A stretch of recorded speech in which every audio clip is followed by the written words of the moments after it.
Hello, Oracles. Well, today we got our PPI data, that is the Producer Price Index. We were looking for a 0.8% month over month, and we came in hotter than expected with a 1.1%. Not a good sign, but hopefully this will point to the Fed pulling a 100 basis point hike come the end of this month at the next FOMC meeting. So, as we had talked about yesterday, we were looking forward to perhaps the Fed coming out and saying different things to see how the market was going to react, and sure enough, we got plenty of that. So we had Fed Bostic coming out saying that anything is possible with what's going on. We are not sure because things are all over the place, so everything is on the table. And then we had Waller coming out saying that, well, we're looking for probably a 75 basis point hike because we don't want to raise the rates too fast, because if we do, then that could cause high unemployment. So again, we had spoken about this with the Fed's going to come out and talk, and we're going to hear these things and see how the market reacts. So basically the market didn't really react much. We saw some movement today, but basically finished flat on the day. The S&P was down about 1/3%. The NASDAQ was totally flat. Tesla was up 0.5%, which was excellent to see. Tesla seems to be consolidating around that $700 mark. So we'll see how we go forward. Again, 1 week from now, we are going to be getting the earnings report for Tesla. So that could swing us one way or another. We will find out what happens at that point.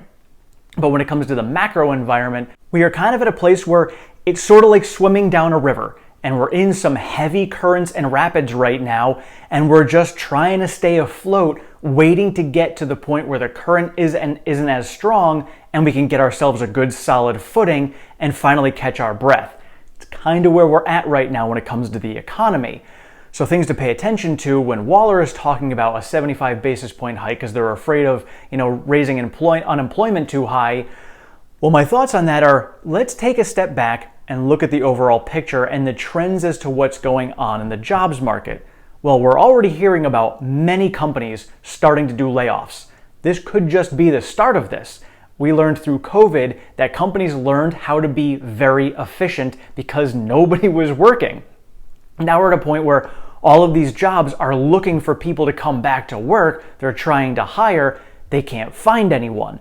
So we're also at a point where people are laying people off but hiring. And it's like, a job shift is going on right now, and I think what's going to end up happening is we're going to end up with companies that have a lot of high inventory. We're going to see an earnings recession starting, so companies are going to see that their revenues are coming down. Well, revenues coming down means that they're not going to have enough money to pay all their employees that they currently have, so they're going to need to cut expenses, which labor is the number one expense for most companies, so they're going to need to cut labor. So they're going to cut labor out, that's going to bring that down. So the jobs market right now, which seems to be still very hot, where there's still 1.9 jobs for every one person out there, that could shrink drastically very quickly as companies are laying people off, and other companies are like, you know what?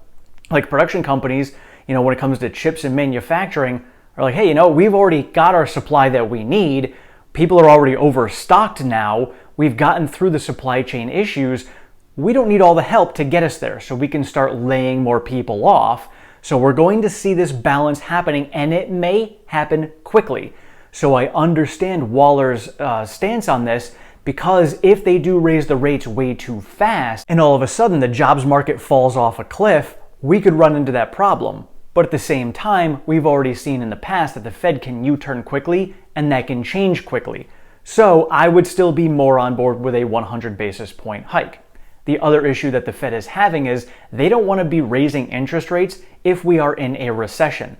Will be getting the first recession numbers on July 28th, and that'll give us our indication as to whether we are actually in a true recession or not. Now, at the same time, as we have spoken about, we are also getting a massive chunk of S&P earnings going on at that same time.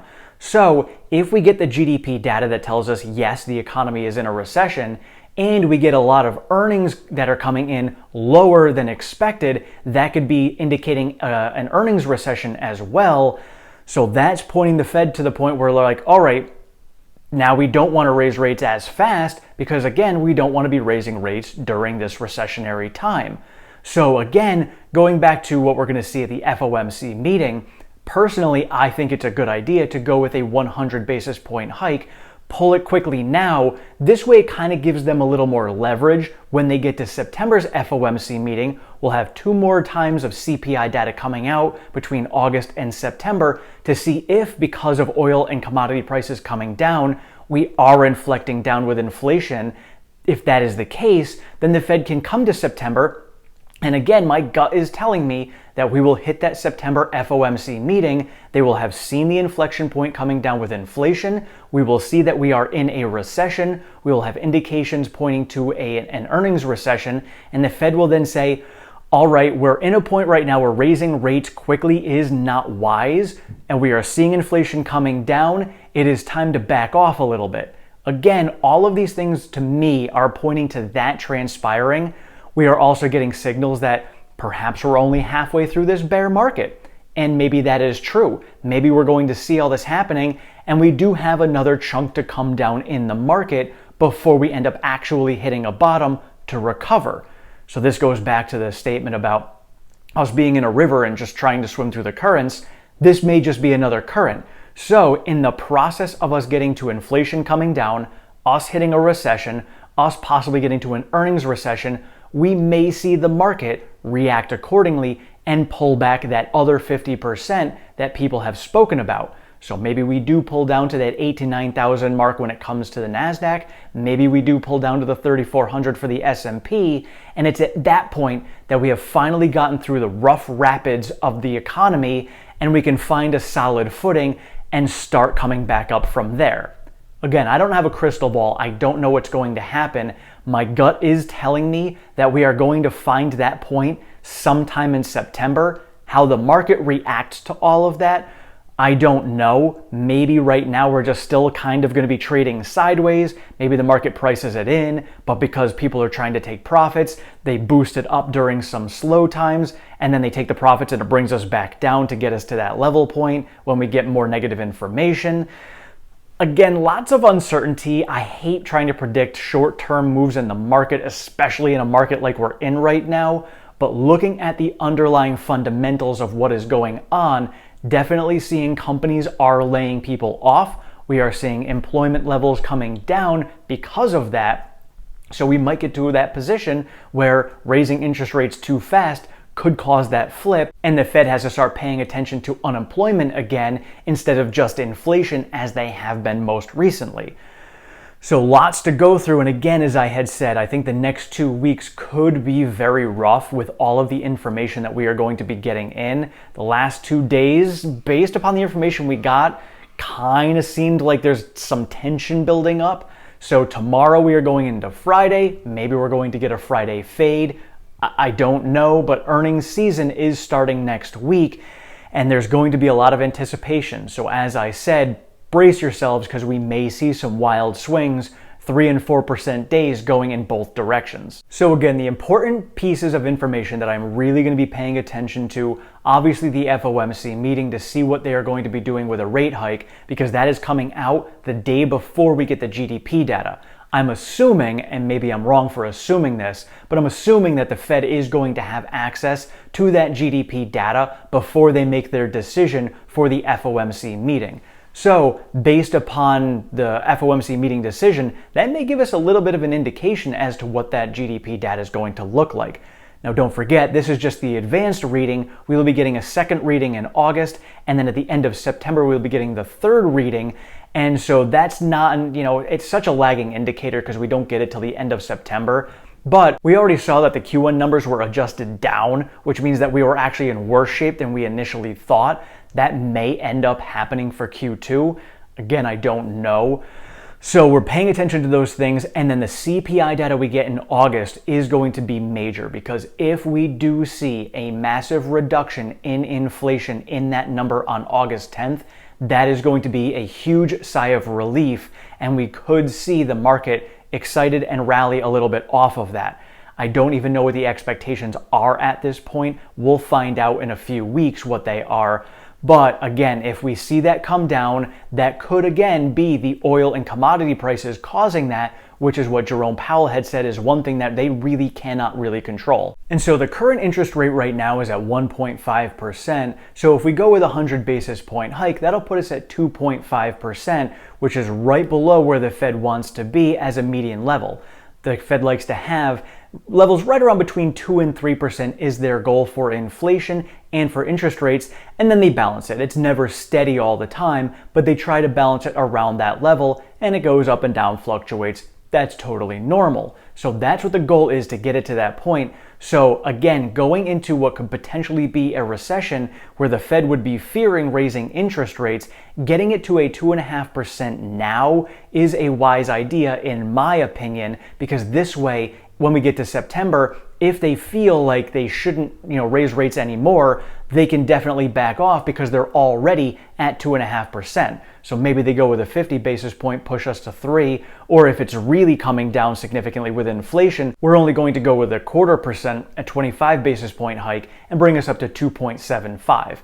Lots of different things that the Fed has to work out. Obviously, they have significantly more information coming in than I do, but just based upon all the information that I have seen out there, this to me would make the most sense and give them the most versatility and agility going into this time, where I really think the end of this month, the next 2 weeks, are going to be that kind of tipping point that gives us a lot more clarity and information as to what we can see in the future, as to whether we're going to be going downhill or trade sideways.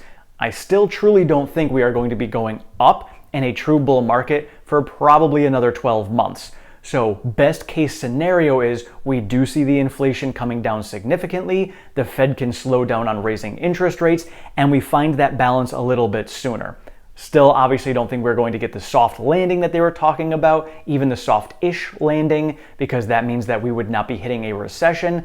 But if we do hit this paper recession and it's just 2 quarters and then we pull out in the 3rd quarter, maybe we can consider that a softish landing. But we got some time to go before then, and it's looking pretty ugly right now. And now, while I don't like to predict what is going on in the near term for the stock market, I know many of you have opinions that are out there, and I'd love for you to share them with us, because I know some of you had said, yes, we are definitely going to be pulling down further. Others of you think that we are going to be turning around. There's actually more people who think we're going to be pulling down, at least from my experience in talking with you guys, or trading sideways, then going back up. So let me know where you guys think we are going to be come September. Do you think we're going to be pulling back down further and the S&P maybe hitting 3,400? Or do you think we're just going to be trading sideways and maybe kind of going through a consolidation phase through all of Q3? Let me know your thoughts. Thank you all so much for watching. I appreciate all of your support and feedback. If you have not subscribed, please do so down below. Sign yourself up for notifications. I am over on Twitter at OracleTim1. I share all of the latest Tesla news, pertinent stock market information, and all of my daily trades. We do have a Discord chat. That link is down in the description. And if you'd like to support the channel any further, I do have a Patreon. That link is also in the description. Thank you so much. Have a great one.